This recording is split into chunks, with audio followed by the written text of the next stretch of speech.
Bueno, la siguiente presentación,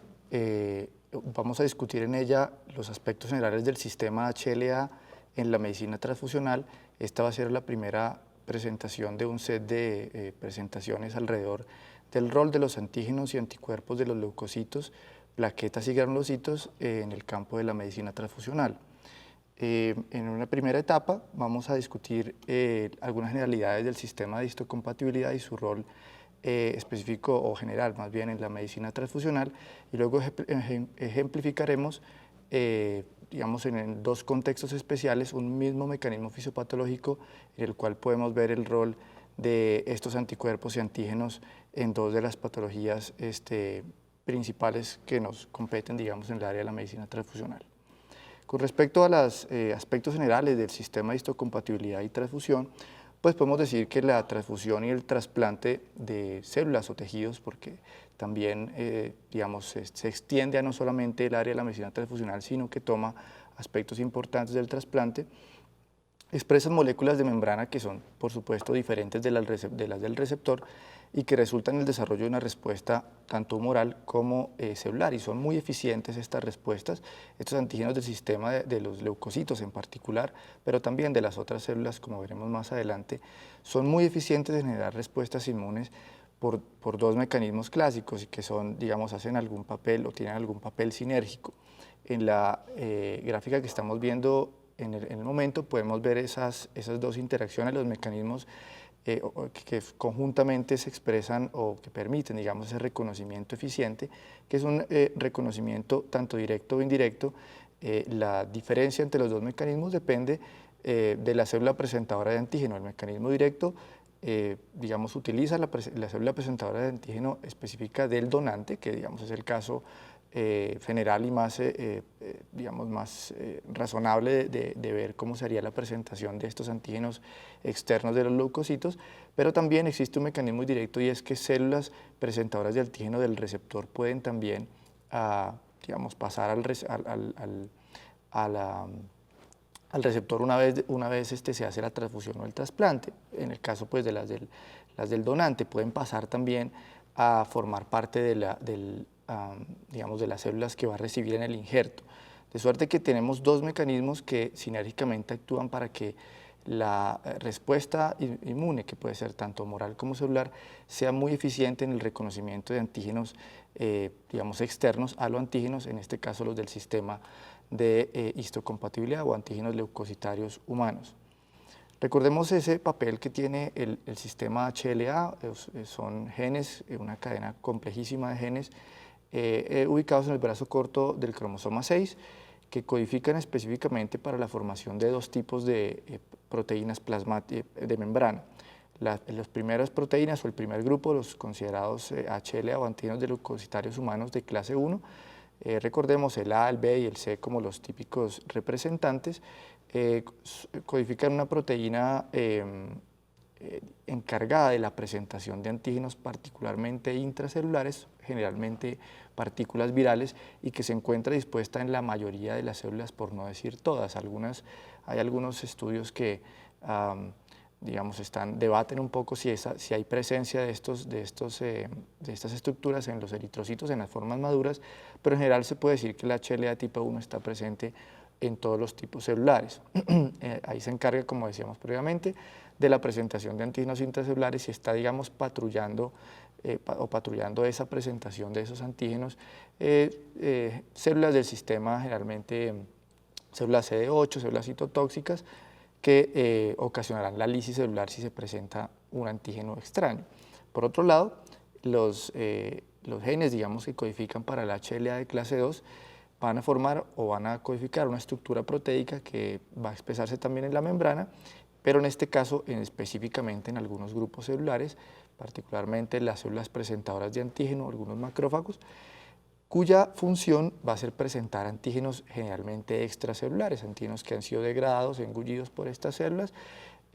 procesados y presentados específicamente a linfocitos CD4 para la formación de anticuerpos. Esta es usualmente la respuesta o la ruta de la respuesta humoral. Entonces, en este caso es importante recordar que ese bolsillo de presentación de los antígenos es altamente polimórfico y representa en términos prácticos las diferencias específicas entre un individuo y otro, y es en ese punto donde más tenemos problemas de compatibilidad, incluso superado por los clásicos problemas de compatibilidad del sistema, digamos, eritrocitario. En el caso de los HLA la complejidad es mucho mayor. Y por supuesto, la cercanía entre donante y receptor, sobre todo en el contexto de los trasplantes, es indispensable para el éxito de los mismos. Esa diferencia también entre los anticuerpos y los antígenos del sistema, o más bien de los antígenos del sistema HLA entre donante y receptor, vamos a ver que va a ser responsable de muchas de las reacciones transfusionales y algunas condiciones clínicas particulares o aspectos digamos, de complicaciones en la terapia transfusional están asociadas específicamente a estos mecanismos fisiopatológicos. Bien, entonces las reacciones transfusionales inmunológicas por el sistema HLA, los anticuerpos están presentes, digamos, hay dos mecanismos en este caso. Los anticuerpos HLA pueden estar presentes en el receptor y van a reaccionar con antígenos HLA que llegan en los productos transfundidos. En este caso tenemos dos de las clásicas condiciones, la reacción febril no hemolítica y la refractariedad plaquetaria, particularmente inmunológica, porque hay otros mecanismos. Estos son los dos ejemplos clásicos de esa primera categoría, digamos, fisiopatológica, en donde anticuerpos que están presentes en el receptor desde un principio van a encontrarse con antígenos HLA que llegan en los productos que vamos a transfundir. Tenemos el caso, digamos, inverso, en el que ya son anticuerpos o células reactivas que llegan en el producto que vamos a transfundir y se encuentran precisamente con antígenos, digamos, correspondientes en el receptor. Este es el caso del TRALI y de la enfermedad injerto versus huésped asociada a la transfusión. Eso los veremos en las presentaciones subsiguientes. Bien, entonces comentemos un poco de la refractariedad asociada a la transfusión de plaquetas, que es una condición relativamente común en la práctica transfusional. La primera pregunta es cómo evaluar un poco esa pobre respuesta a la transfusión de plaquetas. Es un problema práctico muy relevante, cómo determinar, digamos, una eficiencia después de realizar una transfusión que consideramos previamente adecuada.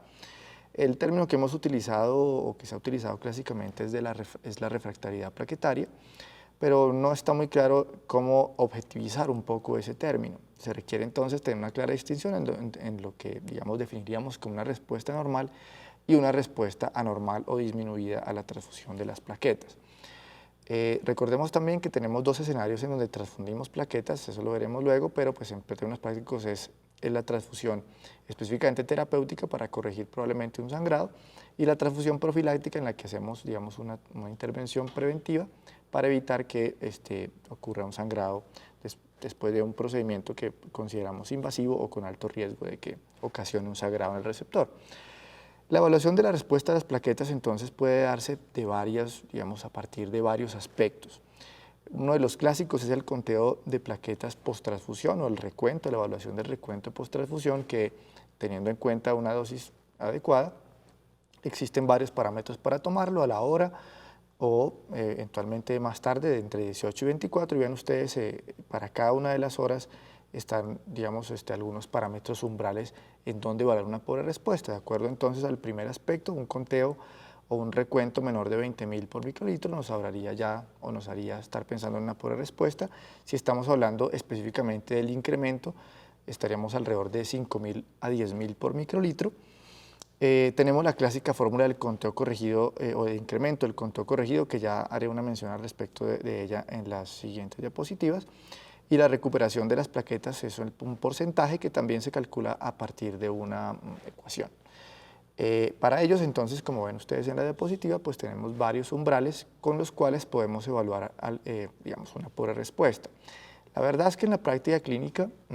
sencillamente con la observación de incrementos pobres, digamos, o con, digamos, la no corrección del sangrado, eventualmente viéndolo desde el contexto pues, típicamente clínico, son suficientes ya para considerar una pobre respuesta o una posible refractariedad o para abordarla exactamente con una refractariedad. Sin embargo, pues si se desea, están allí indicados las ecuaciones para, digamos, objetivizar un poco más ese término, pero insisto que en la práctica la observación, digamos, de los incrementos de las plaquetas es suficiente ya para hacernos una idea de que podemos estar en ese contexto. También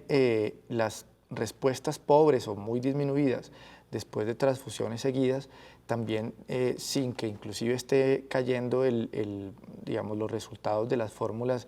en las áreas, digamos, sugestivas de pobre respuesta, nos pueden hacer indicar, digamos, que respuestas, digamos, disminuidas de transfusiones subsiguientes nos deben alertar también sobre una posible problemática con respecto a la transfusión. Hay varias causas de la refractariedad, nos interesan por el propósito de la presentación las inmunes, pero es importante recordar que inclusive en términos de la frecuencia hay que pensar primero en las causas no inmunes y abordarlas primero. Sin embargo, pues por el contexto de la presentación me centraré a continuación en la parte inmunológica un poco más. Pero bien, en el tema no inmune tenemos siempre las condiciones médicas y clínicas del donante del paciente como los mayores responsables de una posible refractariedad. Específicamente la enfermedad de base y algunos de los medicamentos o intervenciones terapéuticas que hagamos en él pueden ser responsables de una respuesta disminuida. Un caso particular, la coagulación intravascular diseminada, podría estar específicamente, digamos, como contexto de base, explicando por qué tenemos respuestas pobres a la transfusión. Los casos de atrapamiento, digamos, de esas plaquetas transfundidas, como los pacientes con hepatosplenomegalia, algunas infecciones. En el caso de los tratamientos, típicamente la anfotericina B, por ejemplo, está claramente determinada como uno de los grandes responsables de pobres respuestas a la transfusión de plaquetas, y lo que haría uno sería abordar específicamente esas condiciones primero o tratarlas para que la respuesta a la transfusión sea adecuada. Volviendo a las causas inmunológicas, y nos interesan un poco, insisto, en el tema del rol de los antígenos y anticuerpos, pues básicamente, como lo veníamos adelantando, tiene que ver con la presencia de haloanticuerpos dirigidos contra antígenos del HLA o antígenos propiamente plaquetarios. Recuerden que el HLA está distribuido en todas las células, por lo tanto las plaquetas también lo tienen, o eventualmente algunos también dirigidos al sistema ABO o al grupo ABO, que también está presente en la membrana plaquetaria, no olvidemos eso. Entonces, en este caso, el contexto inmunológico responsable de una posible refractariedad plaquetaria, insisto, no es el primero en la lista de frecuencia, pero cuando ya veremos la aproximación, cuando ya hemos tratado de corregir o no existe un mecanismo plausible no inmune, tenemos que pensar que es posible que estén llegando a los anticuerpos en el componente que estamos transfundiendo y que se estén se estén enfrentando a los antígenos correspondientes, bien sea del sistema HLA como primera medida o en primer grado de frecuencia, a antígenos plaquetarios, es decir, anticuerpos dirigidos contra antígenos plaquetarios o anticuerpos del sistema ABO. Otros anticuerpos también han sido descritos de menor, digamos, frecuencia, algunos autoanticuerpos también plaquetarios que van a responder a algunas reacciones, como veremos posteriormente, o anticuerpos dependientes de medicamentos que también revisaremos en el set de presentaciones sobre el rol de los antígenos y anticuerpos en medicina transfusional. Esa frecuencia de aloinmunización, es decir, cómo explicar que una persona desarrolla anticuerpos contra el sistema HLA, pues es relativamente variable, no es de todo nada también, depende mucho de las condiciones de base de los pacientes. El tipo de componente sanguíneo al que lo expongamos, por supuesto, también va a determinar en qué grado también, digamos, se desarrolla una posible respuesta inmunológica a uno de estos antígenos. O el historial de previa exposición, por supuesto, y ahí están muy importantes los antecedentes transfusionales, o en el caso de las mujeres, los antecedentes gestacionales, como, digamos, fenómenos también de sensibilización para este tipo de anticuerpos. Fíjense ustedes que ocurre la sensibilización hasta en el 50% de los pacientes multitransfundidos que reciben productos no leucorreducidos, es decir, con una carga, digamos, importante de glóbulos blancos, y por supuesto, pues que allí va a haber el evento de sensibilización. Cuando removemos una cantidad importante de leucocitos, como en el caso de los componentes leucorreducidos, en donde tenemos menos de 1 millón de leucocitos por componente, solamente esto ocurre en el 5% de los pacientes, pues evidentemente porque estamos retirando una alta dosis, digamos, de antígenos, pues, digamos, y de la respuesta que sensibiliza finalmente. Por supuesto, sin embarazo y transfusión previa, ocurre apenas en el 5%, así que ya podemos advertir ahí algunas de las medidas preventivas para estos efectos. En términos de la significancia clínica de la aloinmunización HLA, la presencia de anticuerpos no necesariamente significa que existirá por respuesta transfusional. Yo puedo eventualmente, y en investigaciones que se han realizado, sobre todo retrospectivas, post-transfusiones incluso exitosas, se ha encontrado que el componente traía anticuerpos presentes, digamos, o disueltos en el plasma de ese componente, y que no necesariamente causaron una reacción y una pobre respuesta. Eso podría explicarse por muchas cosas, anticuerpos débiles, por ejemplo, evidentemente la posibilidad de que no se encuentren contra el antígeno correspondiente, por supuesto, o que sean contra antígenos escasamente expresados y por lo tanto el chance de que alguna vez vaya a haber, digamos, una reacción inmunológica es muy improbable, o contra un rango limitado de antígenos, lo que también puede explicar por qué, digamos, no hay una respuesta tan grande como la esperable.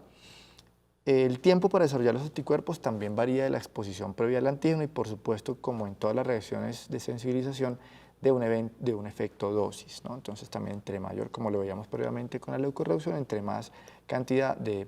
moléculas estén expresadas y disponibles para que el sistema inmunológico haga el reconocimiento, pues esperaremos una mayor frecuencia de sensibilización o de inmunización. ¿Qué factores clínicos asociados están descritos con respecto o que pueden explicar una pobre respuesta disminuida de las plaquetas? Habíamos advertido algunos. La fiebre en sí misma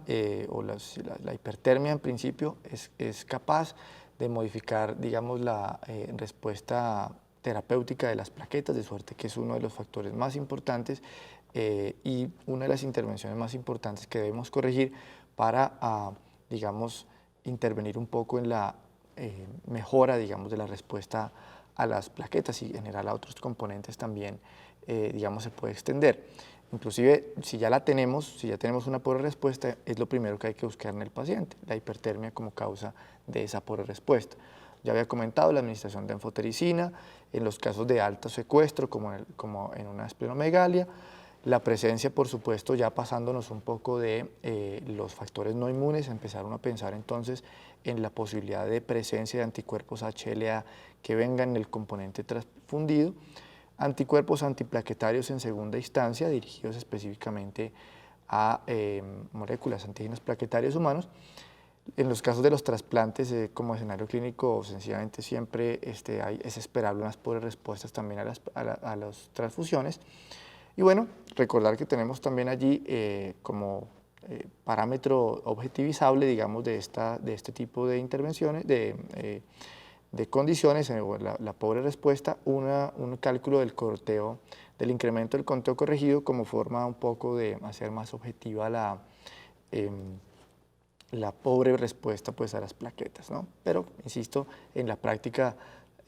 transfusional usual, es simplemente con la evidencia clínica de la pobre respuesta podría ser suficiente. ¿Cómo hacemos entonces la aproximación o ese manejo un poco la refractariedad de origen inmune? Y no me salgo un poco ya de las otras causas más frecuentes que son las no inmunes, insisto. En un primer momento, si sospechamos entonces de la presencia de anticuerpos anti-HLA, pues por supuesto lo ideal sería tener transfusiones HLA compatibles. No siempre es efectiva esa aproximación, puesto que el HLA del paciente podría ser no conocido o muy inusual y difícil de determinar y por lo tanto nunca obtener o nunca encontrar un componente específicamente compatible para ese caso. La otra problemática que acusamos en nuestro medio también es que la disponibilidad de hacer estos análisis tanto en los donantes, pues, o en el componente para saber qué tipo, si tiene en primer lugar anticuerpos y qué tipo de anticuerpos son, digamos, su perfil o su identificación, tampoco lo tenemos en la disponibilidad para hacer la tipificación del HLA en los pacientes, de forma que ya con los dos datos podemos hacer, igual que para un grupo sanguíneo, un análisis de compatibilidad, pero en el mercado pues realmente restringida la disponibilidad de realizar los perfiles HLA y la detección de anticuerpos. Se han utilizado también otras técnicas como la realización de prueba cruzada de plaquetas, que es muy similar a la que se hace, digamos, habitualmente para los componentes eritrocitarios, Esta, sin embargo, es útil para identificar la causa de la falla, digamos, establecer que es por incompatibilidad HLA, pero no nos va a permitir, digamos, encontrar el componente adecuado, sencillamente es identificación solamente. Tenemos también, por las mismas condiciones que veíamos en el numeral, primer numeral, pacientes sin donante compatible. Cuando ya no tenemos esas condiciones, hay que a veces abandonar la posibilidad de soporte profiláctico y sencillamente esperarnos a hacer solamente las intervenciones correctivas o considerar otras medidas como por ejemplo mayores dosis de plaquetas, o también se ha utilizado la inmunoglobulina intravenosa para mediar un poco la respuesta inmunológica. Bien, en estos últimos minutos entonces hablaremos de la segunda reacción o segunda condición más bien clínica que explica, como acompañada con la anterior, digamos que ejemplifica este modelo o esta primera aproximación fisiopatológica en la que tenemos anticuerpos que están llegando del componente a encontrarse con sus correspondientes antígenos en el receptor y que nos pueden entonces ocasionar algunas de estas condiciones. En este caso vamos a hablar de la reacción transfusional febril no hemolítica. Esta condición se define como la ocurrencia del aumento de un grado Celsius de temperatura sobre los 37 asociada a la transfusión, por la cual no hay otra causa identificable, y eso es complicado generalmente en los escenarios donde tenemos paciente febril, digamos, diferenciar muchas veces cuando el pico febril es específicamente por la condición de base o por la transfusión. Pero pues la posibilidad que tenemos allí es, o es importante, por lo menos al inicio de la transfusión, establecer la temperatura de base y movernos un poco con el cambio de temperatura que podría aparecer durante el transcurso de la transfusión. En algunos pacientes, como les decía, la fiebre persistente puede entonces mascarar la reacción, pero es el incremento el que nos puede juzgar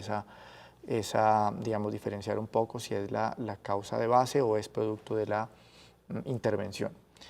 Los síntomas asociados a la reacción febril no hemolítica están, como cualquier reacción de estas, con episodio febril, temblor, escalofrío, aumento de la frecuencia respiratoria, ansiedad, y en eso es muy importante muchas veces, si el paciente está consciente, cuando empiezan a acusar ese tipo de síntoma, empezar a tener una sospecha sobre la posibilidad de esta reacción, que es entre otras muy común. Y también cefalea se ha descrito también como parte, digamos, del espectro sintomático de la reacción febril no hemolítica. Usualmente ocurren durante la transfusión, en los primeros minutos o un poquito más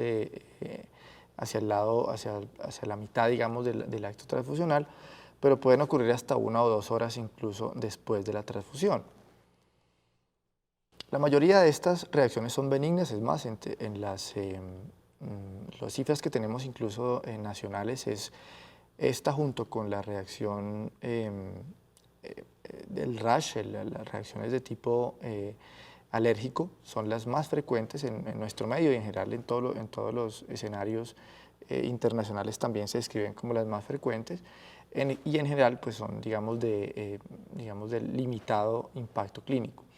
Sin embargo, pues el disconfort es importante también para los pacientes y pueden tener algunos efectos hemodinámicos y respiratorios importantes. Tiene una incidencia variable y depende ahí de la fuente, está entre 1 en 17 a 1 en 200, bastante frecuente como lo ven. Sin embargo, ya podrían ustedes advertir que con la leucorreducción, que finalmente aquí también son los leucocitos los que nos van a generar ese gatillo un poco de sensibilización, pues vamos a reducir importantemente la incidencia de esta condición. La fisiopatología, algunos aspectos que podemos hablar ahora, en el año 50 fue el reconocimiento de la presencia de antígenos leucocitarios con la potencialidad, digamos, de causar fiebre sin estar asociada a esa fiebre a una reacción hemolítica. Muy pocos leucocitos, vean ustedes las cifras, pueden causar elevación de la temperatura en el receptor, por eso la leucorreducción, digamos, o debe llegarse al nivel que establece la leucorreducción, que es de 1 millón de leucocitos por componente, para poder ver una respuesta, digamos, de intervención en esto, de mitigación de la frecuencia de esta reacción. Pero también hay otra causa no inmunológica, que es la presencia o resultado, pues sí, de la existencia de citoquinas acumuladas en los hemocomponentes. Generalmente son interleuquinas o algunos lípidos de membrana, generalmente eritrocitaria, pero también de otro tipo de células, que van quedando como producto del almacenamiento del componente y que una vez son, digamos, transfundidas, son capaces también, son por sí mismas factores, digamos, que provocan respuestas de hipertermia. Entonces, es importante recordar que aunque la fisiopatología clásica describe una reacción inmunológica como parte digamos, de las causas de la reacción febril hemolítica, hay la posibilidad de que aún en el contexto de no existir reacción inmunológica se presente y en ese caso está más asociada a la presencia de estas citoquinas en estos componentes. Algunos episodios son atribuidos entonces a anticuerpos del receptor, particularmente anticuerpos anti-HLA, que reaccionan con estos antígenos también presentes en los leucocitos, granulocitos o plaquetas que son transfundidas. Anticuerpos anti-HNA y plaquetarios también están implicados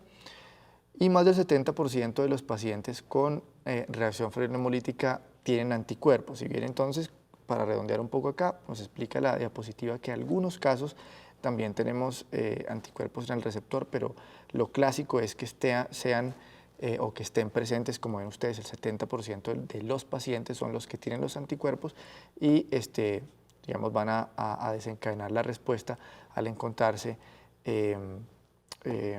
digamos, los antígenos correspondientes que vienen en el componente. Nuevamente, para insistir en que la liberación de citoquinas también, producto del almacenamiento, viene entonces en el receptor, en respuesta a estas reacciones también podría contribuir a incrementar la severidad también de estas reacciones. Cualquiera que sea la causa inicial en estas tres modalidades, digamos, de gatillo de la reacción, la liberación de citoquinas es el evento final, es decir, incluso cuando tenemos la presencia de anticuerpos dirigidos también, evidentemente, contra anticuerpos que vienen en el componente, dirigidos contra antígenos, entonces, los presentes en los leucocitos,